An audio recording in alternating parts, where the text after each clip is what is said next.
Money Pit is presented by Home Advisor. Now, here's Tom Kreitler. Coast to coast and floorboards to shingles, this is the Money Pit Home Improvement Radio Show. I'm Tom Kreitler, and we are here in Newton, Massachusetts today, broadcasting with our friends from This Old House because they've invited us to be a part of the final production day of this project as they complete the 39th season of This Old House. And today's broadcast is presented by HomeAdvisor.com, your source for finding top-rated home pros you can trust. And with 39 seasons under their tool belts, This Old House has been a favorite for many generations of families. And this season's project is all about building for the next generation.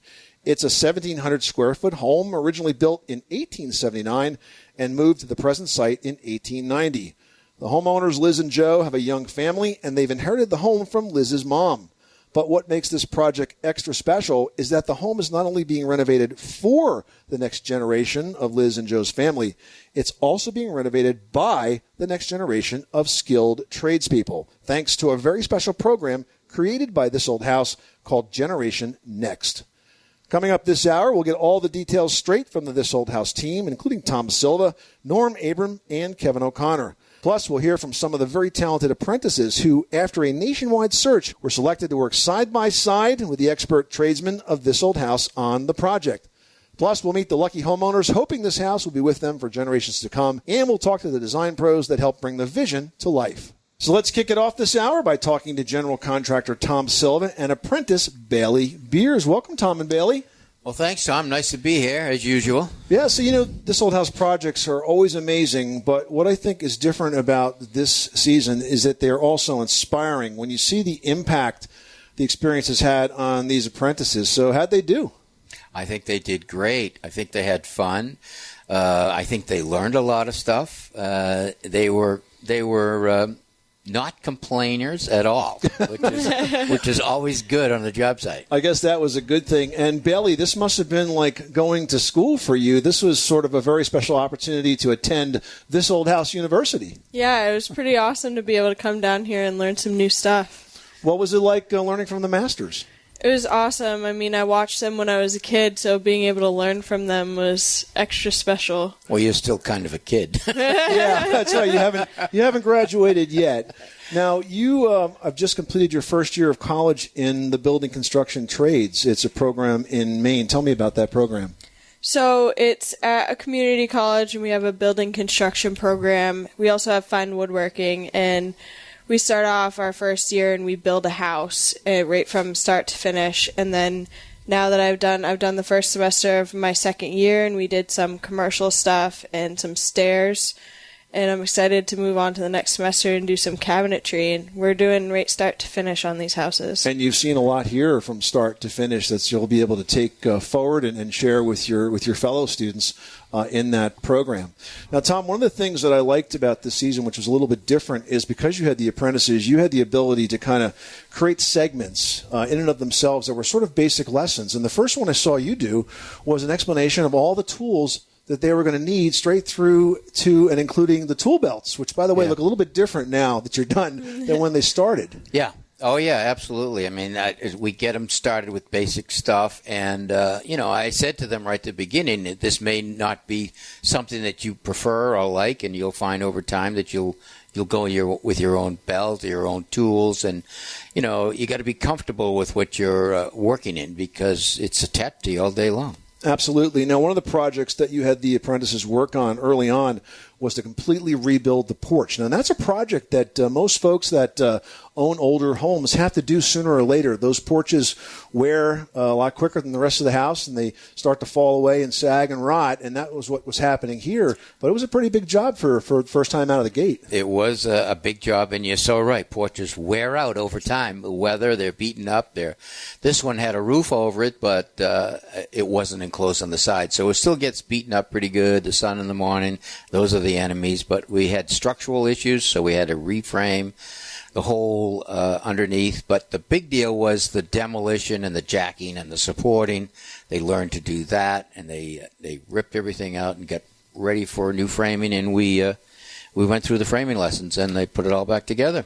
And Bailey, when you heard that you guys were going to take on that project, did it feel a little overwhelming at first?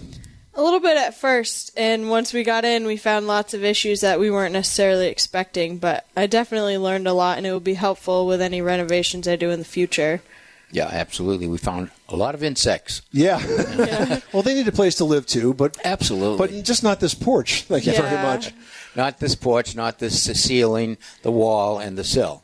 And Oh, the column. not the beam either, holding up the house. Oh yeah, well yeah. Then there's that, right? Yeah.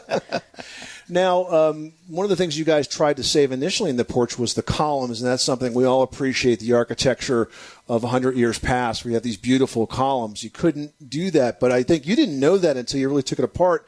And I noticed that you were struggling because the porch was out of level, it was out of plumb, it was out of everything, and you were trying to build it originally so you can get those columns back in. Yeah, we're trying to get the columns back in, but the columns, unfortunately, were just too rotted on the bottom. If the column is solid, then you can turn a new base and turn it on there and all this. But being built up columns, segmented, it's pretty hard to salvage them. And you ended up using a polyester column that was reinforced with marble chips. Right, and you never have to worry about that rotting. Those are great columns. We use them a lot. Yeah, it looked just like the real thing. Can't tell the difference. They'll just be there forever, though. Now, as is typical of a lot of older homes, a lot of the work you did was renovating to open up walls, including those that were bearing in that new addition. And that's a topic we're asked a lot about. Not an easy thing to do. And you had some issues with floors being out of level here. Well, the homeowners had an addition put on. Liz's mother, I think, had it put on, 20-plus years ago, new kitchen. But unfortunately, when it was framed, we found out that the foundation was out of level and out of square, and they built the floor to it. So there was a transition point from the family room into the dining room that was a step, and the step was like 1.25 inches. And then if you slid over to the kitchen, the transition from the family room into the kitchen was actually a ramp. Wow. So you had opposing forces there to do We with. had definitely opposing forces, and it was typical construction where it was built to code, so it was pretty light, and the floor had a little bit of bounce in it. We ended up, something that we didn't plan on doing, is taking the whole addition down, restructuring the floor, new walls. The walls had to be made higher anyways, and making a second floor for the master suite. And now it looks fantastic. Another project that you did was you installed a suspended concrete floor. Now, that's something we see a lot in commercial construction, but I think it's got to be pretty rare for residential, and that was to provide the base for the wood stove. We saw you frame that, drop in some corrugated steel panels. And those panels were heavy. It actually, that was a little bit of overkill, but we had some material left from another job, and we said, you might as well use it. It's not going to hurt. I'd rather overbuild it than underbuild it. Another unique lesson for you, Bailey, right? Something that you wouldn't see every day. Right, absolutely. So what's next for you now that you've completed your apprenticeship here with these guys? I'm going to finish school and graduate in May, and I'm looking for jobs in the area, possibly working for a builder, possibly working for a lumber company doing some designing and estimating on houses. Well, I guess I bet you I know one guy will give you a good letter of recommendation. A few people know. Yeah. Tommy, Bailey, thank you so much for stopping by the Money Pit. Congratulations on a great project and a great experience. Thank you. It's always great to be here, Tom. You'll find This Old House and Ask This Old House on your local PBS stations. Plus, for more details and behind-the-scene photos, visit thisoldhouse.com. You're listening to the Money Pit Home Improvement Radio Show on air and online at moneypit.com, coming to you today from Newton, Massachusetts. Just ahead, have you ever dreamed that this could happen to you? That your home renovation could be completed by the very finest tradesmen in America with every moment captured for television? Well, that's what happens to each and every homeowner of a This Old House Project house. And we're going to talk to the latest members of that very exclusive club, Newton homeowners Liz and Joe Delfino, after this. You live in a money pit.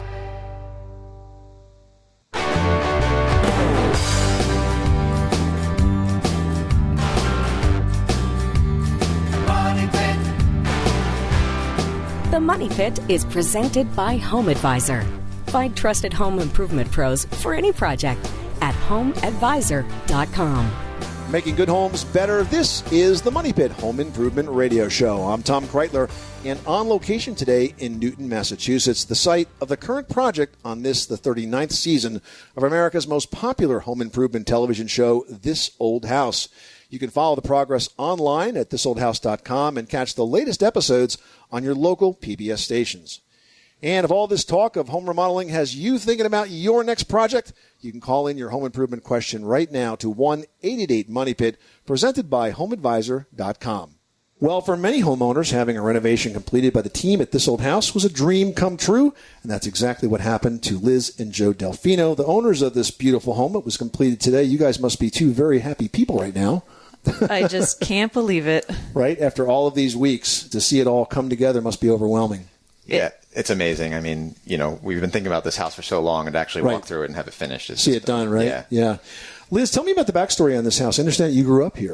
Yes, I grew up here. I moved here when I was 2, actually the same age as my oldest daughter. So that's kind of funny. That's weird, right? Yeah. And, I lived here through high school and then moved out for college. And 2 years ago, we lost my mom and inherited the house. And it just seemed like a no-brainer to move back in. Oh, yeah. And it's a beautiful house. It's a beautiful neighborhood. I was looking at all of the buildings around, saw some beautiful Queen Anne's out there on Lincoln Avenue, and just a gorgeous place. Yeah.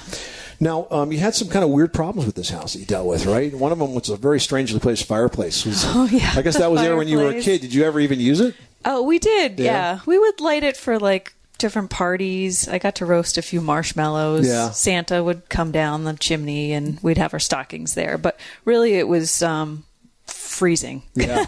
Well, even with the fire, I think it was even more cold. Yeah. And also, Joe, you had a dated kitchen here. I made a note that the 80s called and they wanted their kitchen back. Yep. Right? Yeah. I mean, it served its purpose for many, many years, right. But it was time to fix it up and refresh it. And yeah, the cabinets were kind of pulling out of the wall by the time. It was time, right? Yeah.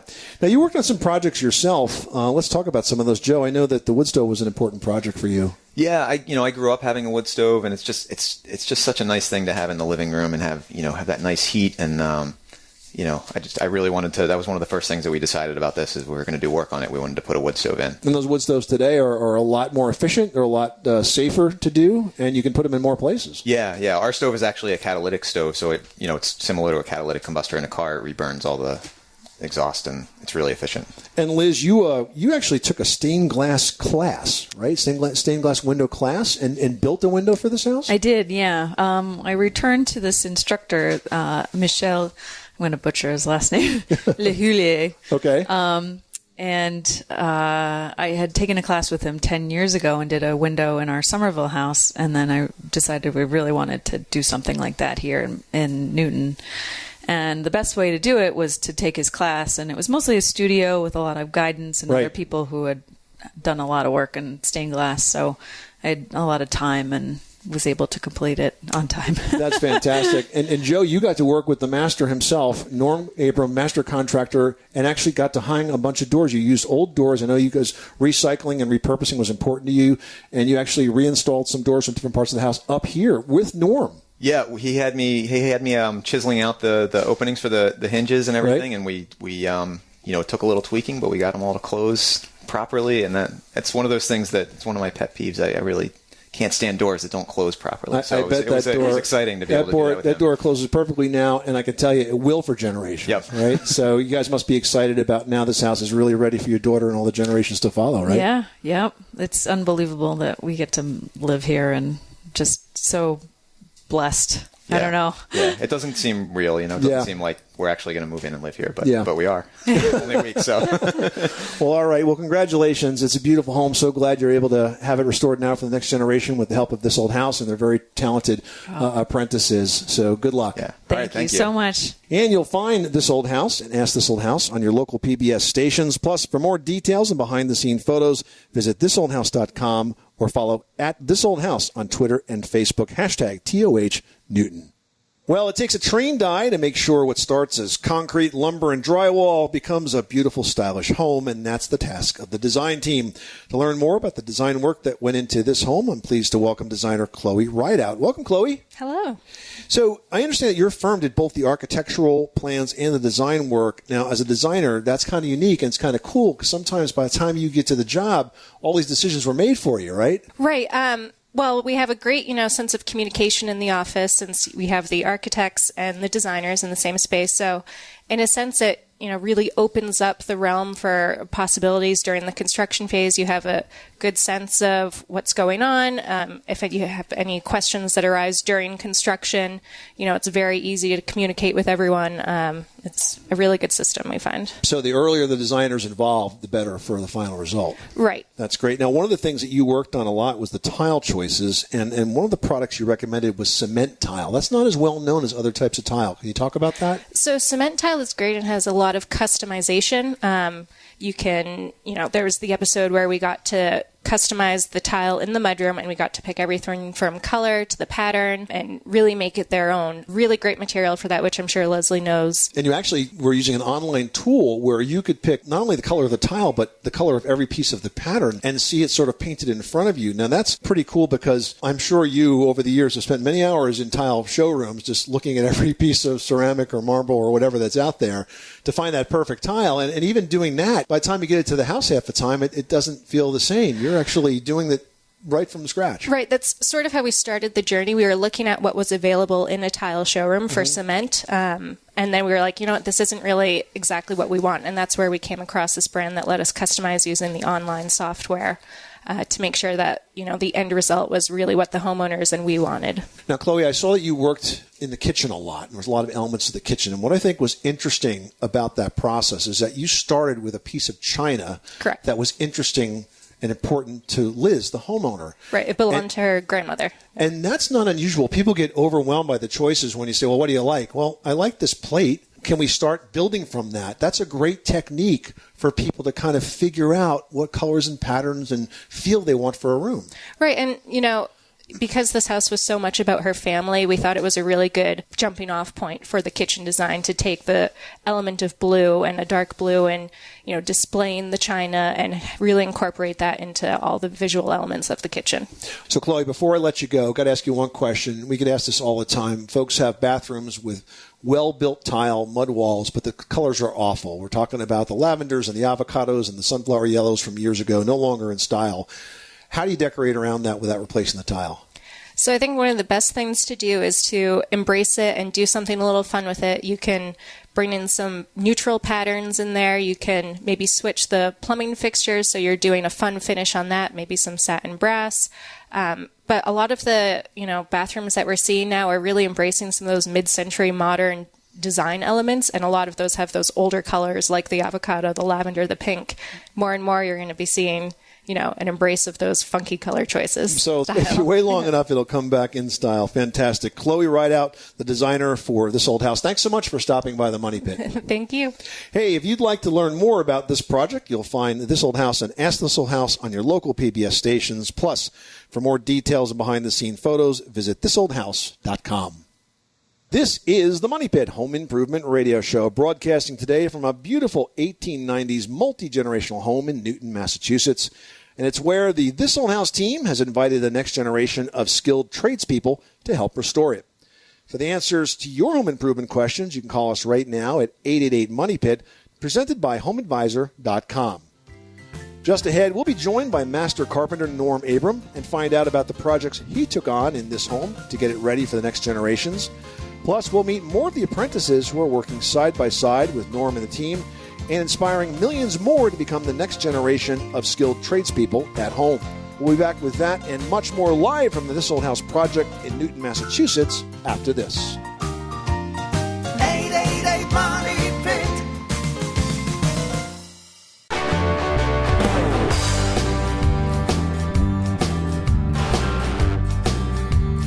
Money Pit. The Money Pit is presented by Tuft & Needle, makers of the internet's most comfortable mattress. Want to win a Tuft & Needle mattress, pillows, and sheets worth up to $1,000 for your home? Enter the Money Pit Goodnight Sleep Sweepstakes today at MoneyPit.com. This is the Money Pit Home Improvement Radio Show, on air and online at MoneyPit.com, coming to you from Newton, Massachusetts today, where the team at This Old House is restoring an 1890s family home to ready it for the next generation. And they're doing this with the help of the next generations of skilled tradespeople. You can catch the next episode on your local PBS station or follow along at thisoldhouse.com. And today's broadcast is presented by Home Advisor. It's the fast and easy way to find the right pro for any kind of home project. Well, every season on This Old House, we see amazing transformations of homes, but this is a season devoted to more than that, because what we're seeing is the beginning of what we hope will be the transformation of lives. And that's thanks to a very special program created by This Old House called Generation Next. To learn more about the program and the work being done here in Newton, I'm pleased to welcome Norm Abram and apprentice Nathan Gilbert. Welcome, guys. Hey, Tom. How you doing? So, Norm, this is a home that's being built for the next generation of this family, but it's also being built by the next generation of skilled tradespeople. It's the 39th season. You've been around for most of that. I guess it's about darn time you got some help, right? Well, yeah. What's the experience been like for you? Oh, it's been great having the apprentices here. You know, we have been thinking about this whole Generation Next and the big skills gap, and all of us who work in the trades here as carpenters and plumbers and electricians are pretty passionate about what we do, and we also realize that, you know, there's a serious problem across the country and that there's not enough people filling these jobs. You've been working a lot with Mike Rose Foundation to raise a lot of money, not only having these guys here, but you guys have raised over $500,000 so far. Right. Mike was fabulous. You know, we didn't have a foundation in place with This Old House, so Eric Thorkelson, our president, made an approach to Mike. He talked to me. He said, "What do you think about Mike Rowe?" And I said, "You know, I think his mission is global, even bigger than ours, and he would be a perfect fit, I think, if he's willing to do it." So I went out to Colorado, met up with him, and it was, you know, he was on board right away, which was great. And he's already got, as you said, $500,000 scholarship money. We're raising more now to give him probably in the January at the Builders Show. We hope to do it again. Well, that's fantastic. Now, Nathan, you're one of the first beneficiaries of this program. You're a second-generation Finnish carpenter, third-generation Navy Seavey. What's it been like to learn from the masters around here? It's been incredible. It's like a dream come true. You grow up watching the show. Right. To finally work next to him, it's almost surreal and almost kind of flies by. I was talking to one of the other people who works for Charlie Silva, Mike, and it's almost like you can't really enjoy the situation because it's like it's not even real. But to work next to them and learn what they have to offer and be here every day on a job of this caliber, it's been incredible. And Norm, for most of this season, we've seen you guys sort of holding classes for the apprentices. I thought that was very interesting because in the past we've always seen you do pieces. I'm going to trim this door, or I'm going to fix this squeak, or whatever it is. But this season we got to see you guys actually hold a class on how to frame a wall, for example. Sure. We had these classes. Tommy did several. One of the ones that I did was Framing 101. Right. So we got the three of them together, and we were up here on the second floor of this house and building a cross wall that would define part of the bathroom and the master bedroom closets. So what I really wanted to do is, you know, just pick out the important things from a perspective of step by step. So it's lay out where it's going to go. Learn a little bit about laying out the spacing of the studs and how you mark the pieces as you go. And the one that I really was concentrating on the most, I wanted him to understand the use of a plumb bob rather than a level. And to use the plumb bob to set the marks on the ceiling. Mm-hmm. And that's always the way I was taught to do it. It's foolproof. I don't think it gets used enough. And so I try to pass that along. And then when it came to cutting, there's a lot of different techniques. I mean, some carpenters will stack up a dozen 2x on edge and mark them and gang cut them. Well, I figured, you know, they're probably not at that level, and I was never at that kind of a carpenter because I think I go for a little more accuracy. So I showed them how to make a basic stick so they didn't have to measure every single piece. And that by making one marked speed square, they would get a nice square cut. So we nailed it together, we put it up, and that's what it's all about. You know, you start with a pile of lumber, you learn how to lay it out, cut it, put it together, and put the wall up. And, you know, you can do it once, you can do it 1,000 times. There's still something about it that's very satisfying. Absolutely. I mean, that's when you see the walls go up on a house, a lot of folks think, oh, gosh, we're almost done. You know, they have no idea how much work follows those frames. That's right. That frame. But now, Nathan, as a Finnish carpenter, framing was probably something that you didn't do as much. What did you learn from these guys? You know, like Norm said, you can do it in mass quantities, or you can take your time and the attention to details, which I do see in doing trim work and finish work. But you need to be just as accurate framing as you do with finish work, because one thing is just another layer, all layers on itself. And to take the time and do it right with the plumb bob and make sure each cut's accurate, it's the roots of everything, and it's very important. Norm, what surprised you about working with the apprentices? A lot of times we assume things that we do every single day, but sometimes you're surprised with something that they find amazement in. Well, I think what amazed me the most about this group of three that we've had here is, when I was working with my father, we used to get the top graduate out of like the Worcester Tech School. Right. And they would come on the job site, and they had a bit of an attitude. It was kind of like, I went to school, I know how to do all this, I want $25 an hour. I said, whoa, wait a minute. You're learning at school is great. I didn't go that route. I had a father who was a carpenter and did it differently, but learning in school is great. But where you learn the most is on the job site, in the job site conditions. And I was pleased to see all three of them in some interviews that they did with our director all say that they understood that it was a learning process. Mm-hmm. And that really made me feel good, because if they understand it's a learning process, they'll take that throughout their whole career. And that's when they're going to become great craftsmen. Fantastic. Norm Abram and Nathan Gilbert, thanks so much, guys, for stopping by the Money Pit, telling us about this amazing experience. You've done amazing work here. You've got a very bright future in front of you, young man. No, thank you very much. Thanks to guys like this and the rest of the team at This Old House. All right, thank you. Thanks, Tom. Great to talk to you again. This is the Money Pit Home Improvement Radio Show, on air and online at moneypit.com, coming to you today from Newton, Massachusetts, on the wrap day for the 39th season of This Old House. For the answer to your home improvement question, you can call us now at 888-MONEY-PIT, presented by HomeAdvisor.com. We'll be back with more from This Old House after this.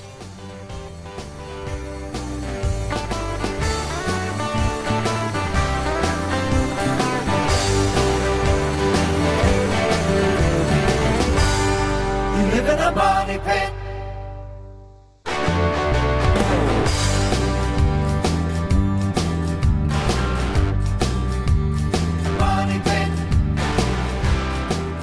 The Money Pit is presented by Home Advisor.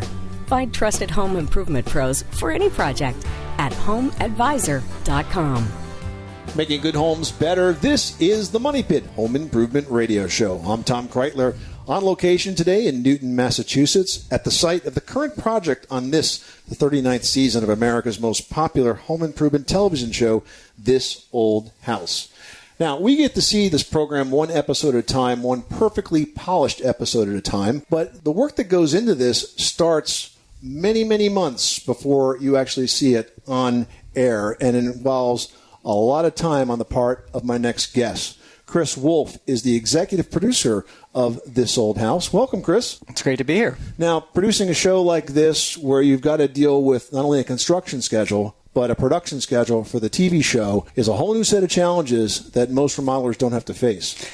That's certainly true. Yeah, it is quite an effort for us to make sure that our television production schedule lines up with the construction schedule. But it is the construction schedule that comes first. All of our projects are real-world projects that would be happening, and our goal is to try to follow those projects, to chronicle them in much the way that they would have happened whether we were filming or not. And that's a key to your success with 39 seasons. Many shows write the show first, and then they fill in the scenes with what's going to happen. You don't do that. The scenes are happening, and it's your job to let the house and the work and the tradesmen tell the story. Absolutely. And that idea, that mission, if you want to call it that, has been with us from day one on our show. This Old House has always put the work first. It is about whether it is something very specific, that it's a miter that Tommy's cutting. He's showing you exactly how to get that tight and to have it look right. Or it is the whole project, across the whole board. The work comes first, and we try to take all of our cues from what the craftsmen are telling us, what the contractors are telling us, what the project needs, and what the construction schedule demands. And this particular project is very special in the sense that you're not only restoring this house for the next generations of the owner's family, you're creating an opportunity for the next generation of skilled tradespeople by including apprentices in this project. It was a huge part of this project for us to use this project, this house, as an opportunity for us to bring a couple of apprentices, more than a couple actually. We've had 3 apprentices that were here with us full-time through the summer, but we've had a host of other apprentices in other trades come through at different times. This project and our show, in a sense, really are an opportunity for us to teach those apprentices the skills that they will need in their careers coming up, but also to demonstrate to our audience what it's like to work in the trades. And to some extent, we've always done that, but it's especially important now. We model what it's like when you're starting out in the building trades. What is it like on a job site? What skills do you need to learn? Specific skills, but also general skills about running a business, about being on a job site, being in any professional setting. Now, Chris, in addition to giving the apprentices that worked on this project an opportunity to enhance their skills, you guys have actually raised over $500,000 in scholarships for folks around the country that want to get into the skilled trades. We have, and that's another really important aspect of our Generation Next campaign, is to fund scholarships for people who want to enter the building trades. We need more carpenters, we need more plumbers, more electricians, and that's what those scholarships are meant to do. Well done. I know there's a lot of folks that really appreciate that, as well as the viewers that have had the opportunity, the privilege to watch the 39th season of This Old House. Chris Wolf, executive producer, thanks so much for stopping by the Money Pit. Happy to do it. This is the Money Pit Home Improvement Radio Show, coming to you from the set of the 39th season of TV's This Old House in Newton, Massachusetts. You can watch the progress as it happens on your local PBS station or follow along online at thisoldhouse.com. Up next, Kevin O'Connor, the host of This Old House, joins us with the story of a program that's helping folks who took some very wrong turns in life find new success in the trades. And for the answer to your home improvement question, you can call us right now at 888-MONEY-PIT, presented by HomeAdvisor.com, the fast and easy way to find a home service pro you can trust. You can read reviews, compare prices, and book appointments online. We'll be back with more from the team at This Old House in Newton, Massachusetts, after this.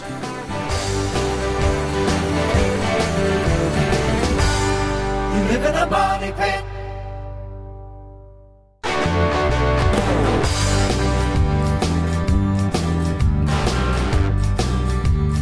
Money pit. The Money Pit is presented by Home Advisor. Find trusted home improvement pros for any project at HomeAdvisor.com. Making good homes better. This is the Money Pit Home Improvement Radio Show. I'm Tom Kreitler, coming to you today from Newton, Massachusetts, where I'm very pleased to be on site with the entire cast of This Old House as they wrap up on their 39th season. And I'm joined once again by Kevin O'Connor, the host of This Old House. And Kevin, I can tell that this must have been a very fulfilling project for you guys. You're making a real dent to close the skills gap and helping a lot of young people find opportunities in the trades. Yeah, it really got us energized to have a lot of young folks come onto the job site. I think they really enjoyed working next to Richard, Tom, Roger, Norm, and those. But seeing their energy, seeing their enthusiasm, it's kind of contagious, and it does actually make you feel hopeful that there is another wave of people who are dedicated to the trades, who are going to do what they have to do to learn these skills so that knowledge can be passed on. Now, one of the trips that you took was to kind of see a Generation Next success story sort of live and in person. It was in Baltimore, and it was a program called Project Jumpstart. And the students there had taken some wrong turns early in their life. Talk to us about that. It is a program set up for, as you say, folks that have maybe gone left or right, taken the wrong turn, but they've decided that an opportunity for them to get back on the straight and narrow is going to be provided through the trades.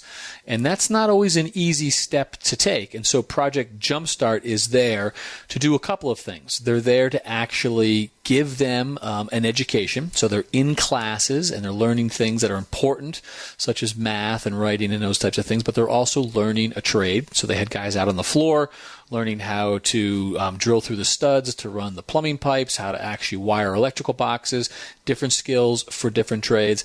And most importantly, they are being taught what the employers actually want from these kids, because they're going to be placed in jobs and they're going to be given good jobs and actually careers in most cases when they get out of the program. Well, talk about transformation. I mean, we say they took wrong terms. These folks are recovering drug addicts. They're nonviolent offenders. These are folks that have been in and out of jails for a good part of their life in some cases.